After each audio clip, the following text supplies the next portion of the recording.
Hi, இன்றைக்கி சிம்பிளான ஒரு மட்டன் பிரியாணி எப்படி செய்கிறதுன்னு பார்க்கலாங்களா?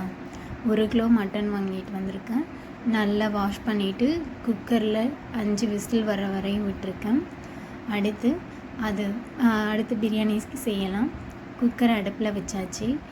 கடலெண்ணெய் 4 ஸ்பூன் அளவுக்கு விட்டுட்டு அது தாளிக்கிறதுக்கு ஏற்றாப்புல பிரியாணி இலை, நட்சத்திரப்பூ, ஏலக்காய், சோம்பு எல்லாமே எடுத்துக்கிறோம். கிராம்பு எல்லாமே எடுத்துகிட்டு அதை போட்டு தாளிச்சிக்கலாம்.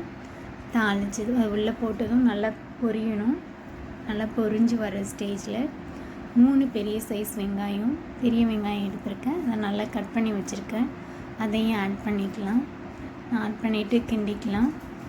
அடுத்து இதுக்கு தேவையான பச்சை மிளகாய் ஒரு 5 பச்சை மிளகாய் எடுத்துக்கிறேன். அதை கீரி மட்டும் ஆட் பண்ணியிருக்கேன். பாருங்கள், குக்கரில் வச்சாச்சு. 5 விசில் போட்டாச்சு. வெங்காயம் நல்லா வதங்கிடுச்சு. கண்ணாடி பதம் வரையும் வதங்கிடுச்சு. 3 மீடியம் சைஸ் தக்காளி பழம் எடுத்திருக்கேன். 3ஐயுமே ஆட் பண்ணிக்கலாம். ஃபஸ்ட்டு தக்காளி நல்லா வதங்கணும். அதுக்காக கொஞ்சோண்டு உப்பு ஆட் பண்ணி வதக்கிட்டுருக்கேன்.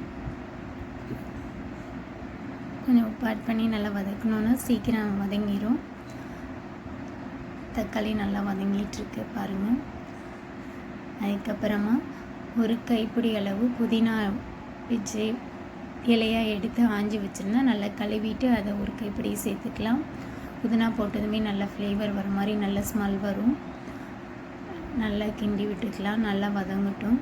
மீடியம் ஃப்ளேம்லேயே வச்சு வதக்குங்க, இல்லைன்னா கருகிரும். 3 ஸ்பூன் இஞ்சி பூண்டு பேஸ்ட் எடுத்துருக்கேன்.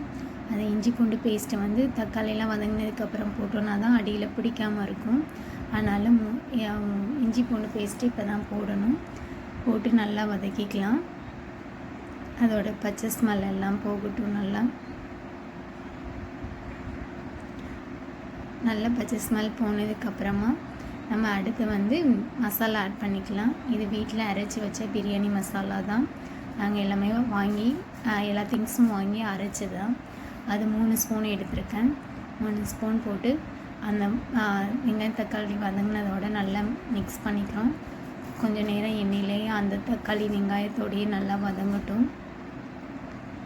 நல்லா வதங்குது பாருங்கள். எண்ணெயில் அதிலே பிரிஞ்சு வரும். பாருங்கள் எப்படி இருக்குன்னு. நான் 2.5 டம்ளர் அரிசி தான் ஊற வச்சுருக்கேன். ஒரு தடவை நல்லா வாஷ் பண்ணிவிட்டு ஊற வச்சுருக்கேன். ஒரு 10 நிமிஷத்துக்கு மேலேயாவது ஊறணும். அப்போ தான் நல்லாயிருக்கும் பிரியாணி. ஒரு 3 ஸ்பூன் அளவுக்கு தயிர் எடுத்துருக்கேன். ரொம்ப புளிச்ச தயிர் இருக்கக்கூடாது. 3 ஸ்பூன் தயிர் எடுத்து ஆட் பண்ணியிருக்கேன். அதை ஆட் பண்ணி நல்லா கிண்டி விடுங்க. நல்லா கிண்டி கொஞ்சம் நேரம் இருந்துச்சுன்னா நல்லா கிரேவி பதத்துக்கு வந்த மாதிரியே இருக்கும். பாருங்கள் எப்படி இருக்குன்னு. நல்லா கிரேவி பதத்துக்கு வந்துடுச்சு. குக்கரை ஓப்பன் பண்ணியாச்சு. குக்கரில் கறி நல்லா வெந்திருக்கு. இது கொஞ்சம் பெரிய கறினால பெரிய ஆடுனால கொஞ்சம் நேரம் வேக வச்சுருக்கேன். அதனால் கறி வெந்துருச்சு.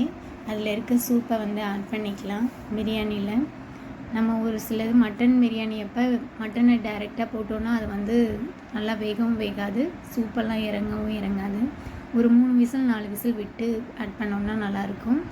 பாருங்கள், இதில் எனக்கு 2.5 கப்பும் சூப்பு கிடச்சிருந்தது. அதை ஆட் பண்ணிக்கிறேன். அப்படியே மீதத்துக்கு தண்ணி ஆட் பண்ணிக்கலாம். நல்லா தண்ணி ஆட் பண்ணி சூப்பையும் ஆட் பண்ணி நல்லா கிண்டியாச்சு.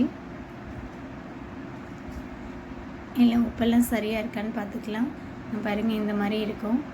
அதுவும் 2 நிமிஷம் 3 நிமிஷம் ஆனதுக்கப்புறமா கொதிக்க ஆரம்பிச்சிருச்சு.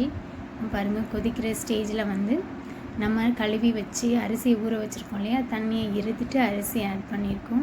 அந்த தண்ணி இஞ்சிற வரையுமே நம்ம தண்ணி இஞ்சிற வரையுமே சாப்பாட்டை கிண்டி விடணும். தண்ணி சம அளவு வந்ததுமே தம் போட்டுடலாம். நான் தோசைக்கல்லை சூடு பண்ணி அடியில் வச்சுருவேன்.